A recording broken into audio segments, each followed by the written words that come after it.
Allah itu kan menciptakan dua risalah yang besar. Yang pertama takdir, yang kedua doa. Takdir niku napa? Takdir itu proposal Allah untuk manusia. Sementara doa itu apa? Fasilitas yang Allah berikan kepada manusia untuk meminta, bahkan untuk merubah takdir.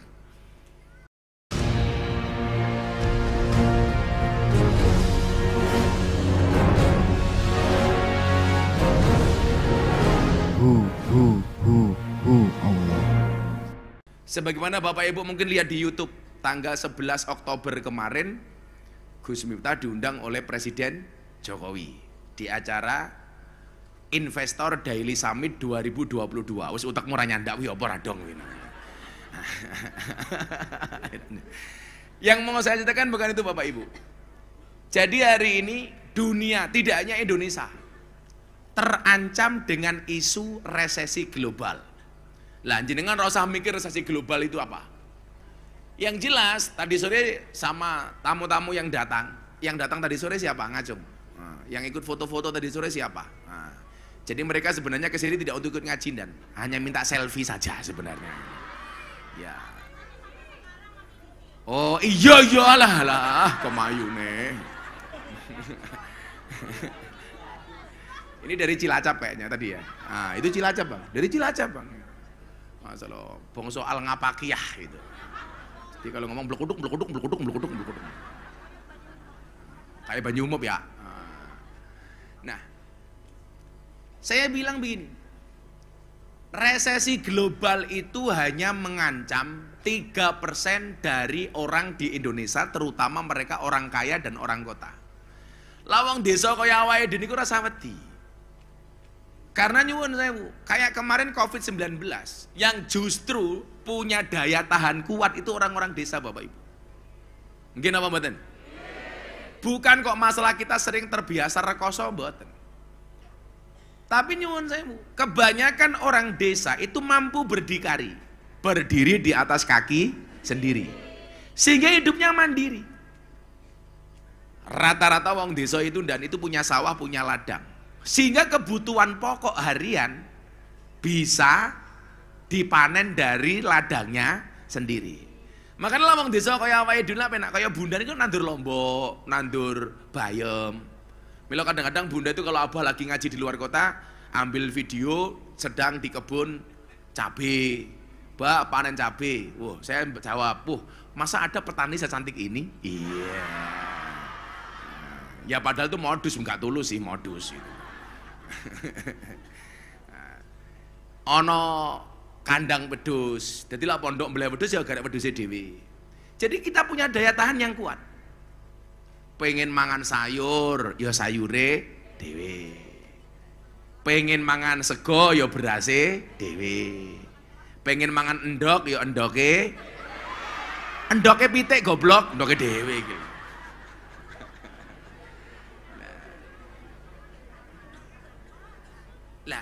Makanya nyuwun sewu, itu gak akan ngaruh. Apalagi kula pengen nggih jenengan ngamalke sholawate Gus Miftah sing niku, Hasbi Rabbi Jalallah itu. Satu-satunya yang bisa menolong kita itu hanya Allah. Lah, kalau beberapa pengajian terakhir ini nyuwun sewu, bagaimana kemudian rencana Allah itu jauh lebih baik daripada rencana manusia. Bapak Ibu, kita ulangi pengajian yang lama. Allah itu kan menciptakan dua risalah yang besar. Yang pertama takdir, yang kedua doa. Takdir niku napa?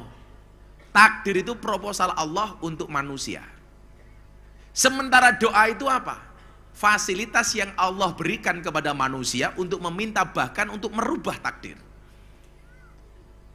Makanya sering Allah itu membatalkan takdirnya demi mengikuti kemauan dan doa dari hambanya.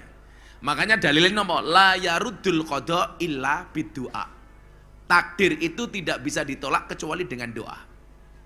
Makanya kenapa Gus Miftah itu sering bersepeda? Karena orang doa itu, orang bersepeda itu seperti orang berdoa, atau orang berdoa itu seperti orang yang naik sepeda.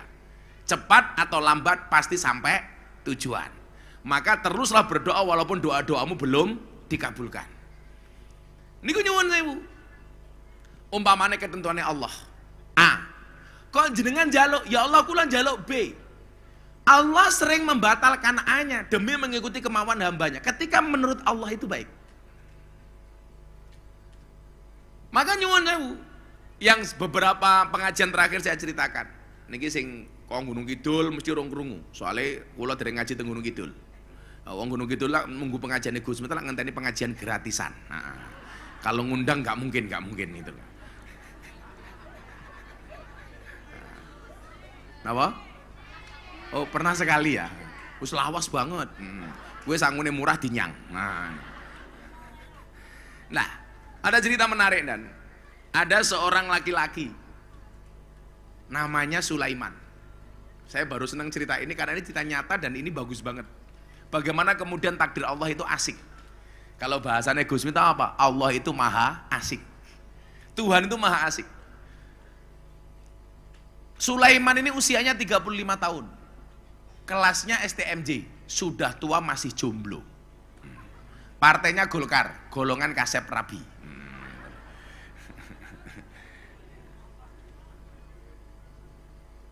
Nah, dia nggak menikah bang, bukan karena nggak pengen menikah, karena nggak ada satu perempuan pun yang mau dinikahi. Kenapa? Karena modalnya nggak ada, modelnya nggak masuk. Wah, kalau kayak Gus Miftah ini kan jelas, modelnya masuk, modalnya ada. Sombong amat. Makanya ya bojone ayu. Wah. Karena berangkat dari good rekening akan mendapatkan good looking. Nah, mbak-mbak pilih mana? Good rekening apa good looking? Nah, good rekening. Rupa-rupa matre dilawan. Nah, makanya teori ini Gus Miftah apa? Membahagiakan pasangan cukup dengan 70 cara. Satunya shopping, sisanya 69.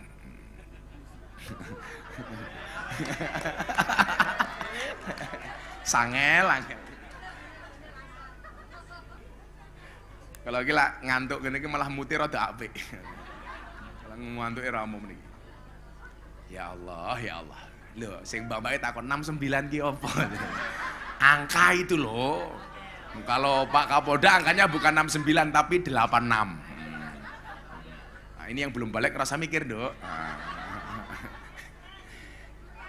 Akhirnya apa? Delala. Si Sulaiman ini kenalan sama seorang cewek. Namanya Siti Fatimah. Lah, Fatimah ini anak seorang janda. Namanya Zubaidah. Jadi anaknya jenenge Fatimah, ibunya namanya Zubaidah. Nah, singkat cerita, si Sulaiman itu senang dengan Fatimah. Akhirnya dia matur sama Kiai. Jadi mohon maaf kalau ibu punya masalah, tolong lapornya kepada Kiai. Kalau masalah-masalah seperti itu, jangan kepada dukun. Manusia pertama yang percaya dengan dukun itu namanya Fir'aun. Makanya dulu Fir'aun pernah punya kebijakan, bayi lahir laki-laki dibunuh. Itu atas bisikan dukunnya. Lah, artinya kalau jenengan lebih percaya dukun daripada Kiai, jangan-jangan Anda cucunya Fir'aun. Nah, biasanya jilbabnya coklat.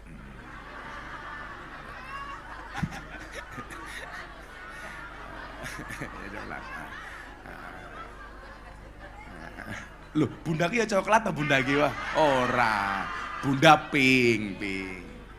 Yang jilbabnya kuning insya Allah lebih parah. Akhirnya matur sama Kiai begini dan Pak Kiai, saya itu senang sama si Fatimah tapi saya nggak percaya diri Kiai. Saya insecure, underestimate. Lah kenapa? Lah secara Kiai, wajah saya pas-pasan malah mohon maaf. Ini tidak ganteng lah, si Sulaiman tidak ganteng. Tidak ganteng itu ya jelek gitulah. Sementara si Fatimah cantik Kiai. Apa mungkin saya bisa menikah dengan Fatimah Kiai? Kiainya bilang, oh tidak ada yang tidak mungkin bagi Allah. Buktinya apa? Argentina kalah sama Arab Saudi. Betul? Gak ada yang tidak mungkin.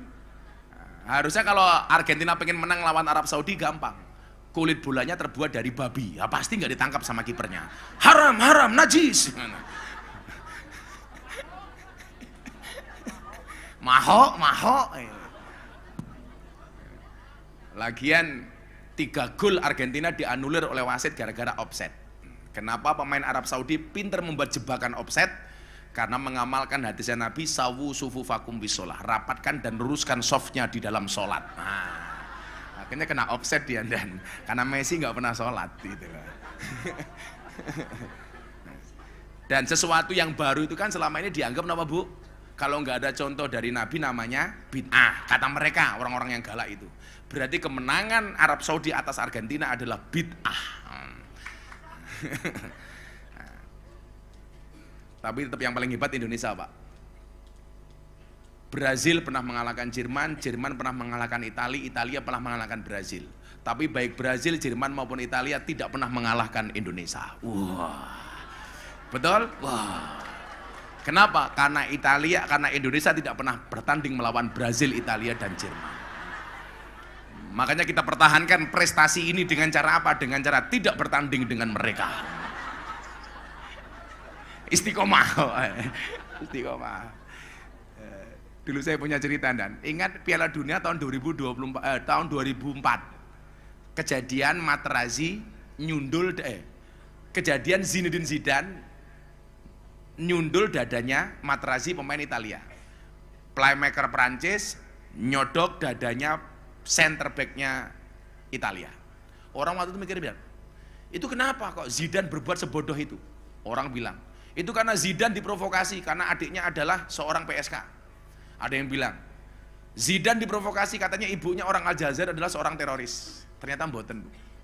Zidane dikatakan, dasar adikmu lonte, nggak marah dia. Udah bawah kata Zidane.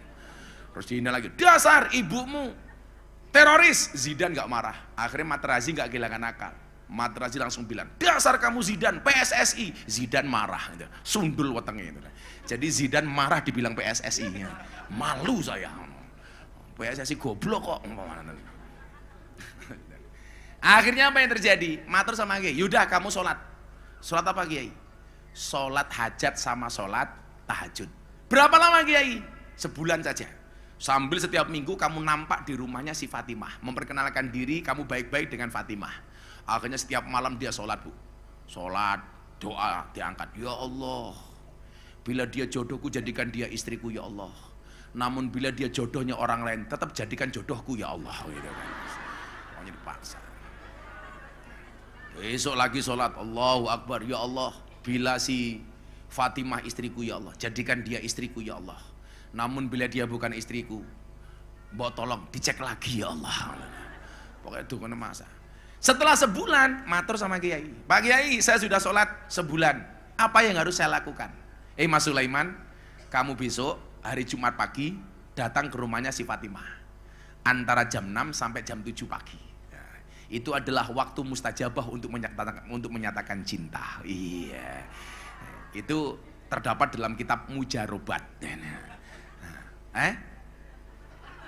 Apa Bu? Urung tangi. Urung tangi lho. Loh, kula mbiyen nembung bunda niki bar subuh.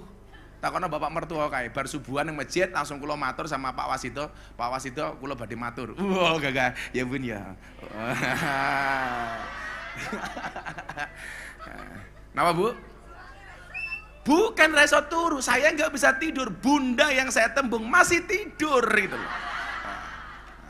Saya bilang sama bapak mertua, calon bapak mertua itu, Pak, kula sak ontawe seneng kalih duit angsal mboten kula rabi. Nah, bapak jawabannya waktu itu ya manut anake Mas. Lak bocahe gelem, ya aku ya setuju. Wah, kula jawab, mesti purun Pak, wong kula ganteng kok. Padahal waktu itu saya belum ganteng karena bad rekening, karena belum good rekening. Tapi bunda ini visi misinya ke depan. Oh, ini calon orang kaya. Wah, makanya dia. Iya, kalau sampai dulu menolak, dia akan menyesal pada waktunya. Karena di balik kesuksesan seorang laki-laki akan ada banyak mantan yang menyesali. Walaupun saya nggak punya mantan karena nggak pernah laku untuk pacaran. Loh, kamu yang jomblo-jomblo santri santai saja lah. Kalau kamu ditolak sama cewek atau kamu nggak punya pacar, santai aja li. Loh, sorry, aku jomblo bukan karena aku nggak laku, tapi karena terlalu indah untuk dimiliki. Wah, kelas. Story. Ya, yang lucu santri ora aji ada namanya Wahyu. Setiap senang sama cewek, ceweknya nolak. Akhirnya ceweknya saya tanya, kenapa kamu ditembak sama Wahyu nggak diterima? Mohon maaf bah, saya nggak bisa menerima Wahyu. Kenapa? Kalau saya terima Wahyu dikira nabi.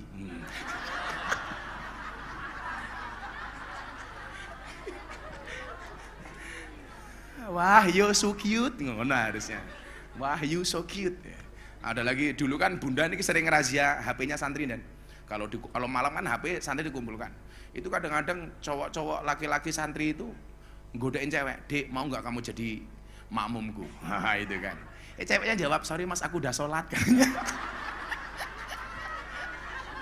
Zong. Sama ada orang Tundan pamit sama ibunya pergi Kalimantan, Bu.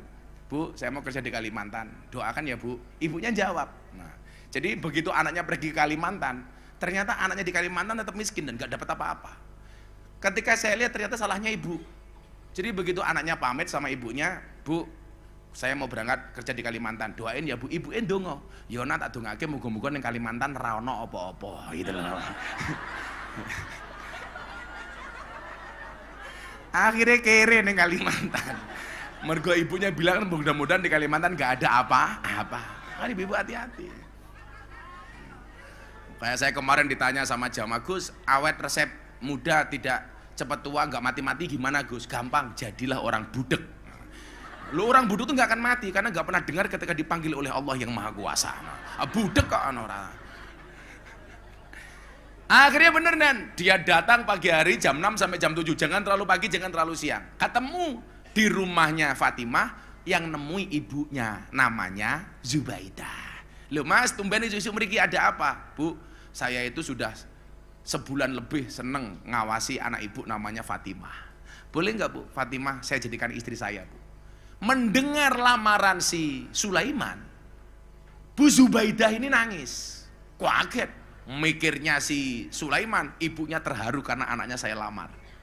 Ternyata jawaban ibunya apa? Si Zubaidah, Mas Sulaiman, kok yang jenengan ki ngelamar Siti Fatimah. Saya itu sudah 1 bulan Mas Sulaiman berdoa supaya saya bisa menikah dengan Mas Sulaiman. Malah yang mau ibunya. Mate itu. Yang disukai anaknya, malah yang seneng ibunya.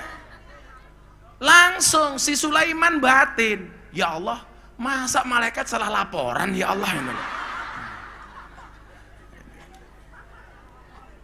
Ini kan ada pertarungan doa. Si Sulaiman pengen menikah dengan si Fatimah, sementara Zubaidah ibunya pengen menikah dengan Sulaiman. Ini perang doa. Kira-kira kuat apa? Akhirnya si Zubaidah bilang, "Gimana Mas Sulaiman?" Dijawab sama Sulaiman, "Bu, saya punya kiai, saya tak konsultasi dulu sama kiai saya." Wila, santri-santri ora aji ki rungokno. Oh, pengen rabi malah mau selonong boy. Selonong boy ora matur, ngerti-ngerti rabi. Kula ana masalah yo sing disalahke kiyaine. Makanya saya bilang, anak-anak tolong jangan pacaran. Karena orang pacaran itu seperti orang kencing di dalam celana. Maksudnya apa? Semua orang bisa melihat tapi tidak bisa merasakan kehangatannya. Wah. Akhirnya apa? Mulai si Sulaiman mikir, iki mesti malaikat salah laporan. Aku seneng karo anak yang malah seneng aku mbok nih kepiye. Akhirnya ketemu kiai, gawat kiai. Apa Sulaiman? Saya seneng sama Fatimah, malah yang terima ibunya. Gimana kiai? Kiainya bijak. Udah, kamu jangan putuskan dulu dengan emosi. Kamu istikharah dulu, minta sama Allah. Siapa tahu ini adalah takdir terbaikmu. Kamu jangan tolak dulu. Nah, makanya para santri, kalau kamu seneng dengan santri putri, kok ada 2 orang yang kamu sukai, kamu surat istikharah, milih siapa. Tapi pesan saya satu, sebelum istikharah pastikan dua-duanya mau sama kamu. Sudah di istikharah gak ada yang mau Bang. Wah, bertepuk sebelah tangan. Nah, nyamuk saja mati ditepuk 2 belah telapak tangan, masa cintamu bertepuk sebelah tangan? Akhirnya dia istikharah. Setelah istikharah seminggu, dia matur sama Kiai, "Ya sudah Kiai, saya terima. Nggak ada rotan akar pun jadi. Nggak dapat Fatimah Zubaidah, nggak ada masalah. Yang penting rabi." Akhirnya Kiai diterima, sudah persiapan. Bu Zubaidah senangnya minta ampun karena janda kaya. Sewa gedung, sewa catering, sewa macem-macem. untuk melaksanakan pernikahan Sulaiman dengan Zubaidah. Undangan disebar. Seminggu sebelum pernikahan terjadi insiden. Zubaidah kecelakaan, tabrakan motor, mati. Akhirnya keluarganya bingung. Waduh, gedung sudah dibayar, catering sudah dibayar. Ini kalau nggak ada pernikahan, rugi bandar. Akhirnya apa? Setelah rapat keluarga diputuskan yang meneruskan pernikahannya adalah anaknya Fatimah. Akhirnya hari itu si Sulaiman mengumpulkan innalillah dengan alhamdulillah.